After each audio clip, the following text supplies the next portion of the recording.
What if I told you that inside the quiet, wood-paneled corridors of Buckingham Palace this spring, a single sheet of paper was signed that could rewrite the entire future of the British monarchy? Not a press release, not a fanfare-filled announcement from the palace balcony. A quiet, deliberate, almost invisible act of approval given by the future king himself. And at the center of it all stands a woman who, for 25 years, has been the most underestimated figure inside the royal family. Sophie, Duchess of Edinburgh.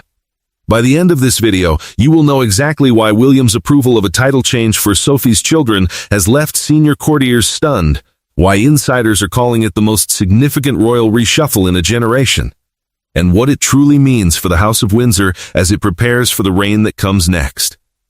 Before we go any further, hit subscribe, because this story is one you'll want to see unfold to the very last second. And trust me, the ending will leave you speechless. The date is early spring 2026, somewhere inside Buckingham Palace, in a room that smells faintly of old paper and beeswax polish. A private meeting has just ended. The men in gray, those permanent fixtures of palace bureaucracy who have outlasted 3 monarchs, are exchanging glances that betray something rare in their world. Surprise. Because the decision that has just been ratified was not the decision they expected. It was not the decision anyone expected, and it came, according to those close to the matter, not from King Charles, not from the traditional Lord Chamberlain's office, but from the desk of the Prince of Wales himself. To understand why this matters, you have to understand who Sophie is, and more importantly, who Sophie has always refused to be. She was born Sophie Rhys-Jones in January 1965, a girl from Oxford with a public relations career and no aristocratic pedigree to speak of. When she married Prince Edward in June 1999, inside the intimate walls of St. George's Chapel at Windsor, the world assumed she would fade into the background. Diana had died less than 2 years earlier. The monarchy was raw, bruised, and terrified of another glamorous outsider. So Sophie made a choice. A quiet one. A choice that would define the next quarter century of her life. She chose to disappear into duty. Think about that for a moment. In an era when royal wives became tabloid empires, when Meghan Markle would later ignite global controversy and Kate Middleton would carry the weight of a nation's expectations, Sophie chose invisibility. She raised her 2 children, Lady Louise Windsor, born in November 2003, and James, born in December 2007, away from the royal spotlight. No public tantrums. No leaked memos. No Netflix specials. Just years of school runs at Eagle House, ponies at Bagshot Park, and quiet Sunday lunches away from the flashbulbs. And here's the part nobody expected. That quiet, deliberate, almost stubborn restraint is now being recognized as the single most valuable asset the House of Windsor has left. For years, insiders described Sophie as the late Queen Elizabeth's favorite daughter-in-law. Not Diana, not Camilla, not Kate. Sophie, the 2 women reportedly shared long private lunches at Windsor. They discussed horses, they discussed duty, and, according to those monitoring the family's inner dynamics, they discussed the future. Sophie would drive herself to see the Queen without a security detail, without protocol, without cameras. She was, in the words of one former household aide, the one the Queen could exhale around. And when Elizabeth died in September 2022, sources close to the family say Sophie was among the first to arrive at Balmoral. She sat with the Queen in her final hours. She held the hand of the woman who had trusted her more than almost anyone else in the family. Now ask yourself something. Why would William, of all people, choose this moment, more than 3 years after his grandmother's death, to elevate Sophie's children in a way that reshapes the entire royal hierarchy? Because this isn't sentiment, this is strategy. And it is the strategy of a man who is already thinking like a king. The specific change centers on James, the young man once known as Viscount Severn. When Prince Philip died in April 2021, the Dukedom of Edinburgh, held by him for over 70 years, hung in limbo. Charles inherited it briefly upon his accession, then, in March 2023, on his father's birthday, formally passed the title to Prince Edward. Sophie became the Duchess of Edinburgh. And in the same quiet stroke, their son James, then just 15 years old, inherited his father's old title, the Earl of Wessex. A title once considered minor, a title tucked into the middle of a long list of subsidiary honors, a title most people outside the palace had never heard spoken aloud. But here's where the story takes a turn nobody expected. According to sources briefed on internal palace discussions, William has now signed off on a series of protocol adjustments that elevate James's standing within the working structure of the monarchy in ways that go far beyond ceremony.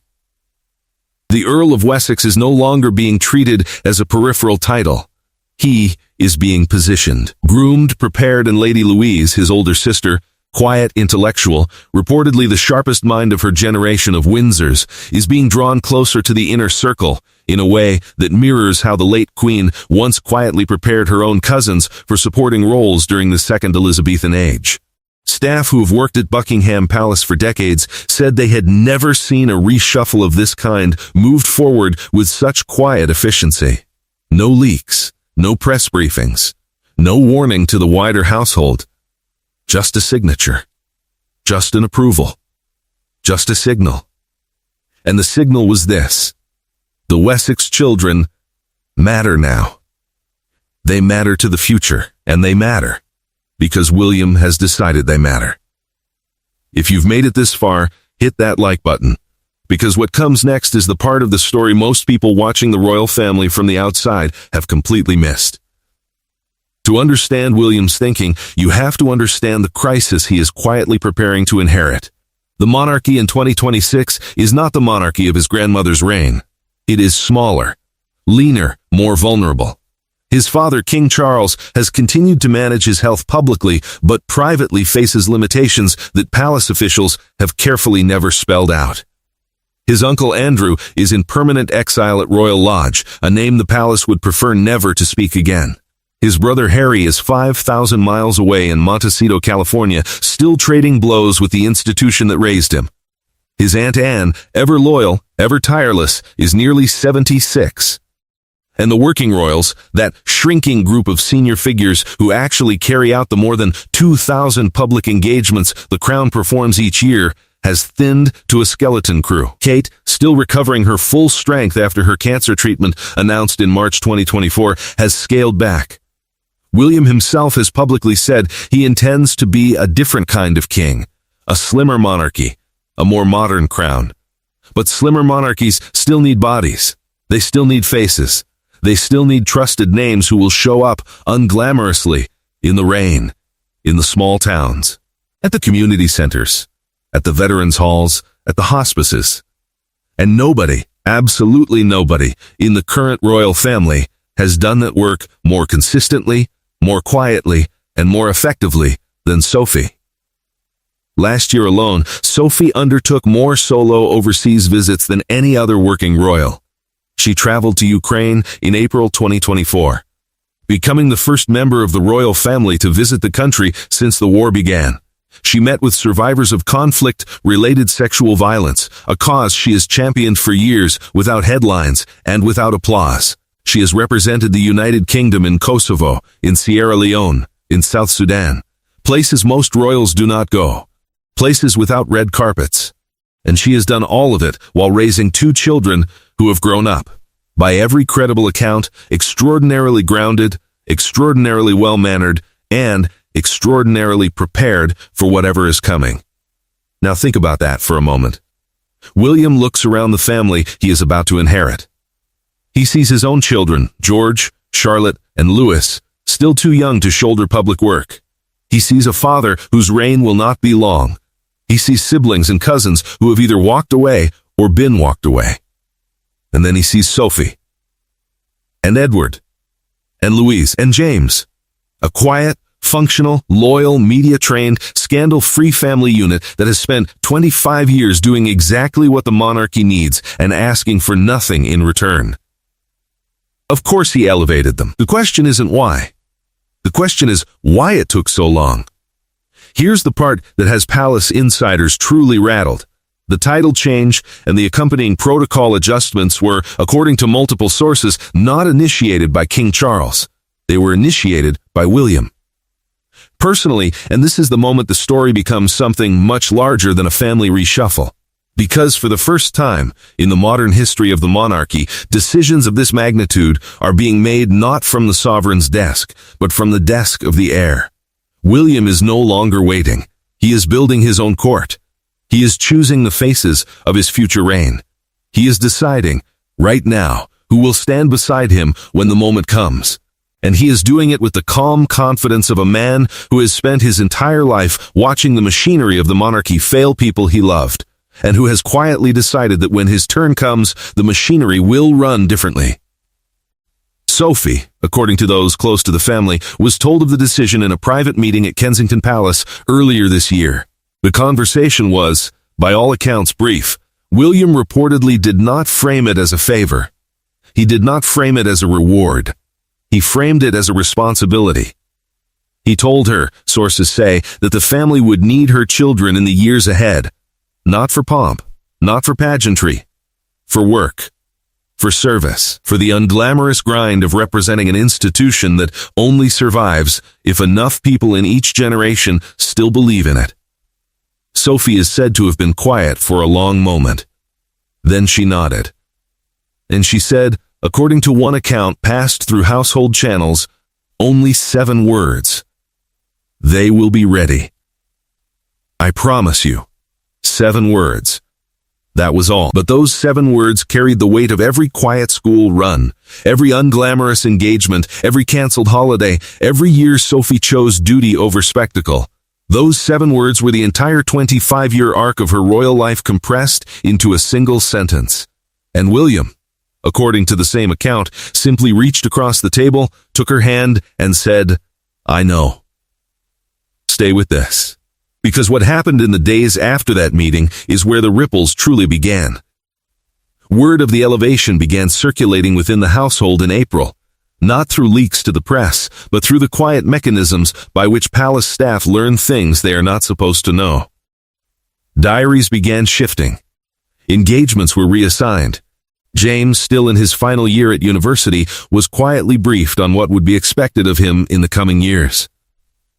Louise, already working in a job she has kept largely private, was consulted about her willingness to take on more visible duties as the decade progresses. Nothing was forced. Nothing was demanded. But the signals were unmistakable, and then came the reaction from other corners of the family. Because in a family like this one, no decision, no matter how quiet, exists in isolation. Sources close to Clarence House reportedly indicated that Queen Camilla was informed of the reshuffle only after William had already committed to it. Insiders described her response as measured. Camilla, for all the noise that has surrounded her over the decades, is not a fool. She understands that her own tenure at the center of royal life is finite. She understands that the reign of Charles will not be the defining chapter of the modern monarchy. And she understands that William is not asking for permission anymore. He is preparing. Across the Atlantic, in a house in Montecito with a view of the Pacific, another figure was watching. Harry, sources say, was briefed about the changes through the small handful of channels that still connect him to his former life. His reaction, according to those familiar with his thinking, was complicated. He has always been fond of Sophie. He has always respected Edward, his gentle, unglamorous uncle who never sought the spotlight.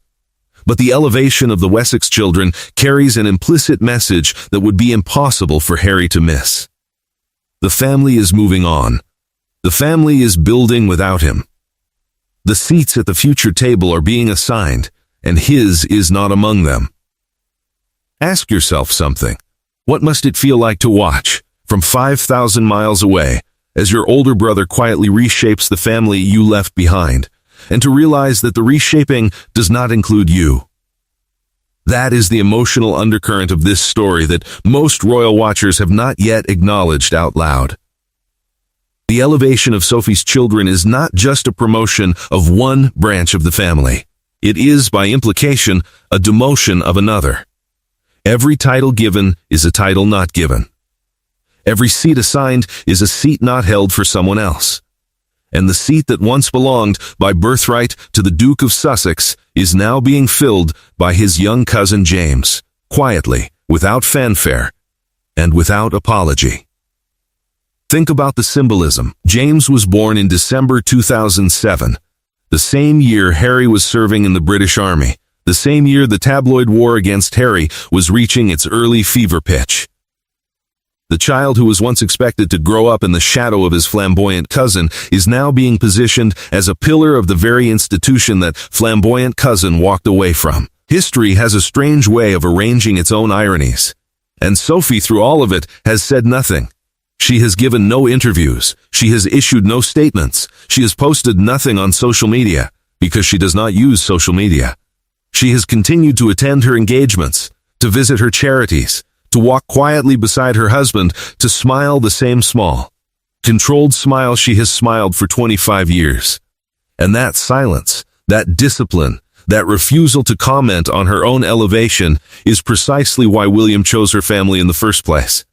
Because here is the truth about the modern monarchy that almost no one is willing to say out loud.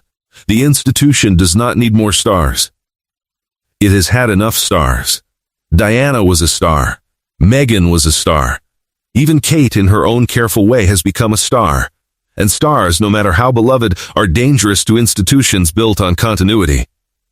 What the monarchy needs, in the reign that is coming, is quiet competence, reliable presence, people who will do the work without demanding a documentary crew. And Sophie, more than anyone else alive inside the royal family today, embodies exactly that. The anthem tiara she wore at her wedding in 1999, borrowed from the Queen's collection and later reworked, has become something of a metaphor for her role. A piece not originally designed for her. A piece she made her own through quiet adaptation. A piece that endures precisely because it does not demand to be noticed. That is Sophie. That has always been Sophie. And now, at 60, she is finally being seen for what she has always been. Not the spare, not the afterthought, not the safe choice, but the foundation. The ripple effects of William's decision will unfold over years, not months. Historians looking back at this period will likely identify the spring of 2026 as the moment the future king began, quietly and without permission, to rein in all but name. The men in gray understand this. The senior courtiers understand this. Even King Charles, according to those close to him, understands it, and has reportedly given his son not resistance, but quiet approval. A father who knows that his time will be brief, and that the true test of a monarch is not what he does with his own reign, but what he leaves behind for the next. And what William is leaving behind, what he is building right now, is a monarchy anchored not in celebrity but in service.